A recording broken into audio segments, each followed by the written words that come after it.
Hi guys, जय हिंद।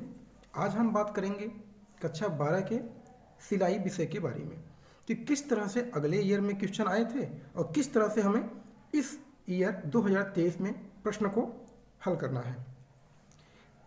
दोस्तों, इसके लिए हमें सिर्फ समझने की और एक बार ध्यान से देखने की ज़रूरत है। जैसे हमें कुल इस प्रश्न में 100 नंबर मिलेंगे, जिसमें 30 नंबर प्रयोगात्मक परीक्षा के और 70 नंबर हमको राइटिंग में यानी लिखने के मिलेंगे, जिसमें सभी प्रश्न करने अनिवार्य होते हैं और आपका समय होता है 3 घंटे 15 मिनट, यानी 3 घंटे आपको लिखने होते हैं, 15 मिनट को पढ़ने के लिए दिए जाते हैं। सभी प्रश्न करने अनिवार्य होते हैं और सभी प्रश्नों के सामने उसके नंबर दिए होते हैं, जैसा कि आप हाई स्कूल इंटर में करते आए हैं। या फिर अगर आपको जहाँ लगता है कि यहाँ पे हमको डायग्राम बनाना है, चित्र बनाना है, वहाँ आप डायग्राम बनाएंगे। इससे क्या होता है कि हमें पूरे के पूरे नंबर मिलने के चांसेस बढ़ जाते हैं। अगर आप 8 नंबर का क्वेश्चन है और 8 के 8 लिख देते हैं तो आपको 8 ना मिलेंगे या मिलने की संभावना कम रहती है। लेकिन अगर वहीं आप अगर 8 नंबर का क्वेश्चन है और आप डायग्राम बना के लिखते हैं तो आपको पूरे के पूरे नंबर मिलने के चांसेस बढ़ जाते हैं। आइए देखते हैं कि किस तरह से हमको प्रश्न करने हैं और किस तरह से प्रश्न आते हैं। हम सिर्फ समझेंगे, आंसर अगले वीडियो में बताएंगे। ठीक, देखिए आगे आते हैं।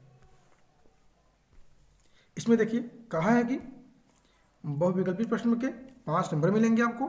बहुविकल्पी प्रश्नों के 4 ऑप्शन होते हैं, उसमें से हमको एक पे आपको मार्क करना होता है। जैसे इंच टेप से किस प्रकार की माप ली जाती है। सिंपल सा क्वेश्चन है, तो इंच टेप से किस प्रकार की माप ली जाती है, 1 नंबर का क्वेश्चन है ये। जैसे पहला ऑप्शन दिया है सीधी लंबाई में, दूसरा दिया है गोल लंबाई में, तीसरा दिया है गोल और सीधी दोनों में, और चौथा दिया है इनमें से कोई नहीं। तो सीधी सी बात है, इंच टेप से जो सिलाई वाला इंच टेप होता है इसको हम गोले में भी लंबाई ले सकते हैं, कमर जैसे कमर हो गया। ठीक, और हमारा ये नीचे से लेके पैर से लेके सर तक दोनों लंबाई ले सकते हैं। तो हमारा ऑप्शन हो जाएगा तीसरा। ऐसे इसमें अगले क्वेश्चन देखेंगे ख को, फीड डॉग क्या है, यानी फीड डॉग का कार्य क्या है। तो सिलाई करना, वस्त्र काटना, कपड़ा आगे बढ़ाना, इनमें से कोई नहीं। तो ये मशीन के बारे में पूछा हमें, सिलाई मशीन के पार्ट है ये। फीड डॉग किसे कहते हैं, ये कपड़ा काटता है, सिलाई करता है या फिर कपड़े आगे बढ़ाने का कार्य करता है। तो आप अगर सिलाई का विषय पढ़े हैं, नहीं पढ़े हैं तो आगे बताया जाएगा आपको। ठीक, आगे देखेंगे। कह रहा है कि सूती, अच्छा सिम्स किसे कहते हैं, सिम्स किसे कहते हैं। तो हाथ से सिलाई करने को सिम्स कहते हैं, या फिर मशीन की सिलाई को सिम्स कहते हैं, या फिर हाथ मशीन की दोनों को। ठीक, या इनमें से सभी। तो सिम्स किसे कहते हैं। अगला क्वेश्चन देखेंगे, सूती वस्त्र कटिंग करने से पूर्व श्रिंक करना चाहिए। सूती वस्त्र कटिंग करने से पूर्व श्रिंक करना चाहिए। सूती वस्त्र को अगर काट ले, काटने के बाद श्रिंक नहीं करेंगे तो फैलेगा या बिखर जाएगा, ऐसा कुछ नहीं, कभी नहीं करना चाहिए, हाँ करना चाहिए, या इनमें से कोई नहीं। तो आपका आंसर को पता है तो ठीक है, कमेंट करके बताइएगा, और नहीं पता है तो हम अगली वीडियो में आपको बताएंगे किस तरह से हमको पढ़ना है, किस तरह से क्वेश्चन पेपर को सॉल्व करना है। अगला देखिए, अच्छा या मजबूत पैटर्न पेपर कौन है। ट्रेसिंग पेपर है, बास पेपर है, बटर पेपर है, या इनमें से कोई नहीं। तो हमारा कौन सा हो जाएगा। चलिए आगे आए। अब हमारा आएगा अति लघु उत्तरीय प्रश्न। हमारा हो जाएगा अति लघु उत्तरीय प्रश्न। इसमें क्या है, सबके हमको 2 नंबर मिलेंगे और ज़्यादा नहीं तो 2 से 3 लाइन, 3 से 4 लाइन जितना आप लिख सकें, लेकिन 4 लाइन ज़्यादा नहीं लिखना है, कोई मतलब है नहीं। कह रहा कि शरीर की नाप में स्केल क्या है। शरीर की नाप में स्केल क्या है। अगला कहा है कि पिकिंग सीजर्स दांतेदार कैंची का प्रयोग कब करते हैं। पिकिंग सीजर्स दांतेदार कैंची का प्रयोग कब करते हैं। अगला कहा है कि अच्छा पिकिंग सीजर दांतेदार कैंची देखेंगे नहीं आप, कैंची दांतेदार मतलब ये हमारा कैंची हो जाएगा ऐसे करके। ठीक, और दांतेदार का मतलब ये कैंची में हल्का सा जो सिंपल होता है ये ऐसे होता है, यानी इसका यूज कब करते हैं, डिजाइन के कपड़े काटने वक्त कर देते हैं। ठीक, अगला कहा है कि चलिए अगला कहा है कि ट्रिमिंग सीजर क्या है। ट्रिमिंग सीजर्स क्या है। अच्छा सीजर के बारे में ऊपर भी पूछा था अभी आपको ना, ऊपर मतलब दिखाते हैं आपको, 1 मिनट देखिए, यहाँ 1 नंबर में पूछा था। यहाँ सिम्स किसे कहते हैं, वही उससे जुड़ा हुआ यही है। अगला कह रहे हैं हमसे,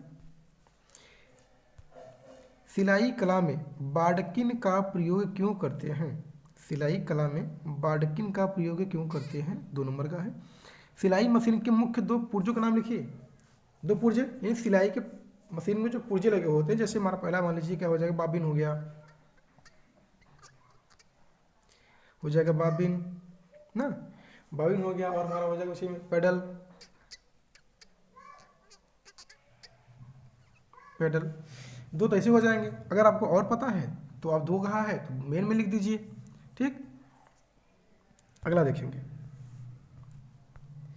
अब देखिए इसमें होता है कि सिंपल, आपसे कहा है इसमें भैया कि पैटर्न के प्रकार बताइए। इन 2 पैटर्न के नाम ऐसे लिखिए जो पैटर्न के, पैटर्न मतलब ये सिलाई के नहीं, पैटर्न यानी किस पैटर्न में कपड़े काटे जाएंगे वो प्रकार पूछ रहा है आपसे। जैसे हो गया ब्लाउज हो गया, या फिर पेटीकोट हो गया, या फिर और लहंगा चुन्नी हो गई, इस सब के पैटर्न पूछ रहा है आपसे। फिर क्या कि सुई कितनी प्रकार की होती है, सुई कितनी प्रकार की होती है। जैसे ये सुई क्या है, एक तुरपाई हो जाएगी, एक हमारी हो जाएगी तुरपाई वाली सुई, एक हो जाएगी हमारी सिंपल टाका वाली सुई। तो सुई कितने प्रकार की होती है, इस तरह के क्वेश्चन हमारे पेपर में आते हैं। यानी ज़्यादातर हमारे 10 से 20 नंबर में ऐसे हो जाएंगे, सिर्फ मशीन के पार्ट से लेकर के और छोटे मोटे हमारे जो सिलाई करने के उपयोग में आते हैं उनको देखेंगे, ठीक। फिर कहा कि एक समान मोटाई या मजबूत धागे का नाम लिखिए। एक समान मोटाई मजबूत धागे का नाम लिखिए। तो बताइए एक समान धागा जो एकदम बराबर मोटाई में हो, धागे का नाम लिखिए। ऐसे उस धागे के कहते क्या है, ये आपसे पूछा है। फिर कहा देखिए धागा कितने प्रकार का होता है। अगर आप सिलाई करते हैं तो आपको पता होना चाहिए धागा कितने प्रकार का होता है, ठीक। एक कच्चा वाला होता है, एक पक्का वाला होता है, ये तो सिंपल है, लेकिन उसमें भी आपके एमएम दिखाया जाएगा कितने एमएम का है, ठीक। क्योंकि जब पिंडी लेंगे, पिंडी के ऊपर व्हाइट वाले पेपर के ऊपर जो कॉटन होता है उसके ऊपर लिखा रहता है कितने एमएम का है ये और कितने मीटर का है, ठीक। अगला कहा है कि सुई के अनुसार धागे का होना क्यों आवश्यक है। सुई के अनुसार धागे का होना क्यों आवश्यक है भाई। अगर सुई है तो ही धागा रहेगा, धागे को सुई के बिना हम सिलाई कर सकते हैं क्या, नहीं ना। तो आपको यही पूछ रहा है कि सुई के अनुसार धागे का होना क्यों आवश्यक है, क्योंकि दोनों के एक दूसरे के बिना खुद ही काम आ जाएगा, नहीं हो पाएगा। यानी हमको दोनों का उपयोग करना बहुत जरूरी है, यानी दोनों के बिना हमारा काम नहीं हो सकता। अगला हमसे पूछा है, कह रहा है कि लघु उत्तरी प्रश्न। अब हमारे आ जाएंगे अति लघु उत्तरी प्रश्न आ जाएंगे। इसमें हमसे कहेगा कि भैया क्या पूछा है, देखिए इसमें हमसे कहा है कि प्रेस कितने प्रकार के होते हैं। अब प्रेसिंग की बात आएगी, कपड़ा कट गया, सिलाई हो गई, तुरपाई हो गई, अब उसकी प्रेसिंग तो करनी होगी। तो कह रहा प्रेस कितने प्रकार के होते हैं, किसी एक प्रकार के प्रेस के दोष लिखिए। किसी एक प्रकार के प्रेस के दोष पूछा, गुण नहीं पूछा। जैसे एक होती है इलेक्ट्रिक, ये वाला क्वेश्चन कह रहा है, तो एक होता है इलेक्ट्रिक हमारा होता है, एक हमारा क्या हो जाएगा इलेक्ट्रिक हो जाएगा, और एक होता है हमारा कोयला वाला हो जाता है जो अंगीठी वगैरह पर चलता है। तो दोनों दोष क्या है, किसी एक का दोष भाई उसमें अगर इलेक्ट्रिक करेंगे तो होता है कभी शॉर्ट सर्किट हो जाए या हाथ चिपक जाए, करंट आ सकता है, ये दोष हो जाएगा। अगर कोयले में करते हैं तो हो सकता है कि कोयला न मिले, कपड़े में कालिख लग जाएगी। तो दोष दोनों से एक तो बता ही देंगे आप, ठीक। अगला का है टाका कितने प्रकार का होता है। तो टाके के प्रकार आपको पता होंगे, नहीं पता होंगे तो वीडियो अगले बताएंगे, आप लोग बने रहिएगा। किन्हीं 2 टाकों के नाम लिखिए, किन्हीं 2 टाकों के नाम लिखिए। अगर आप इसमें 2 क्वेश्चन करके पूछा, देखिए टाका कितने प्रकार का होता है, एक क्वेश्चन है तो 2 नंबर का। अगला क्वेश्चन है किन्हीं 2 टाकों के नाम लिखिए। अगर आप 2 टाके लिखते हैं तो आपको 4 के 4 नंबर मिल जाएंगे, पूरे के पूरे, 2 + 2 4। अगला कहेंगे फ्रेंच स्टिच यानी चोर सिलाई बनाने की विधि लिखिए। फ्रेंच स्टिच यानी कि जिस तरह सिलाई को हम अंदर सिल देते हैं और मशीन के धागे दिखाई नहीं देते, उस सिलाई को बताइए, विधि बताइए कैसे लिखा जाएगा। विधि मतलब किस तरह से सिलाई में उसको यूज करते हैं, तो ये आपसे पूछा है। अगला कहा है कि मशीन में किस नंबर की सुई से महीन वस्त्र की सिलाई करते हैं और क्यों। मशीन में किस नंबर की सुई से महीन वस्त्र की सिलाई करते हैं और क्यों। ये टोटल आपको मिल जाएंगे कितने, 4 नंबर। तो मशीन में किस नंबर की सुई से महीन वस्त्र की सिलाई करते हैं, और क्यों करते हैं, ये आपसे पूछा है। अगला क्या है, मानव शरीर में कितने प्रकार के जोड़ होते हैं, ये मानव बॉडी से पूछा आपको। अगला क्या है, मानव शरीर की किसी एक जोड़ की विशेषता लिखिए, उसके बारे में पूछा आपसे 4 नंबर के हैं। अगला देखेंगे हम, इसमें कहा है आपको कि देखिए दीर्घ उत्तरीय प्रश्न, यानी थोड़ा सा बड़े लिखने हैं, 7 नंबर के कुल क्वेश्चन इसमें आएंगे। बड़े लिखने का तात्पर्य ये हमारा है कि उसको आराम से लिखेंगे। जैसे ये देखिए, एक में हटा देते हैं सबको। कह रहा है कि सिलाई मशीन का इतिहास संक्षिप्त लिखिए, यानी सिलाई मशीन के बारे में लिखना है, सिलाई मशीन बनाया कौन था, उपयोग कैसे करते हैं, यानी बड़ा लॉन्ग लिखना, एक पेपर एक पेज पूरे लिखने होते हैं हमको 7 नंबर के। तो कहने का मतलब ये सिलाई के बारे में ही जुड़ा हुआ हमारा होना चाहिए। अगला कहा है कि पैटर्न बनाने एवं प्रयोग करने की विधि समझाकर संक्षेप में लिखिए कि पैटर्न किस तरह से बनते हैं, उसको बनाया कैसे जाता है, उसको उसके बारे में हमको लिखना है। कुल मिला के 3.5, 7 नंबर को हमारे हो जाएंगे। अगला कहा है कि दिए गए माप के अनुसार एक बंद गले की कोट का रेखाचित्र बनाइए।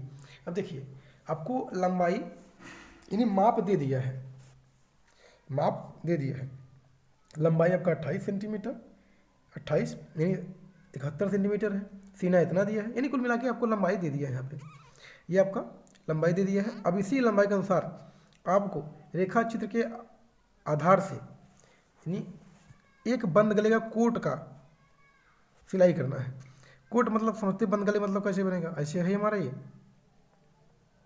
कोट बनाना है हमको। तो किस तरह से कोट बनेंगे, ये हमारा कोट है, तो ये चित्र बना देंगे। अब जितना लंबाई, अब आपको नाप लिखने होते हैं, यहाँ से इतना लंबाई कितनी है, गले की लंबाई कितनी है, यहाँ चौड़ाई कितनी है, यहाँ से कितना काटे हैं, फिर यहाँ की लंबाई कितनी है, यानी इस आधार से हम उस पर चित्र बना के दिखाएंगे उसे। ठीक है, अगला देखेंगे। उसी में कहा है कि दिए गए नाप के अनुसार एवं एक फ्राक का रेखा चित्र बनाइए। नीचे एक लंबाई में हमको पूरा माप दे दिया है, सीना कितना रहेगा, कमर कितना रहेगा, पूरी लंबाई कितनी है, बॉडी की लंबाई कितनी है, कंधा कितना रहेगा, आस्तीन कितना रहेगा, ये फ्राक पूछा हमें। अब फ्राक बनाए कैसे बनाएंगे, अब फ्राक बनाएंगे हमको कहा है, तो फ्राक भी तुम्हारा ऐसे रहेगा, यानी कुर्ता फ्राक में ज़्यादा अंतर तो रहता नहीं है, बस इतना है, यहाँ से थोड़ा सा चौड़ा हो जाएगा ऐसे। ये है हमारा फ्राक मान लीजिए। तो ये किस तरह से आप बनाएंगे, यही हमसे पूछा है। अब फ्राक की लंबाई सब दे दिया है, आपको बनाना है, इतना बनाएंगे तो आपको मिलेंगे 7 नंबर। ठीक, आगे बढ़ते हैं।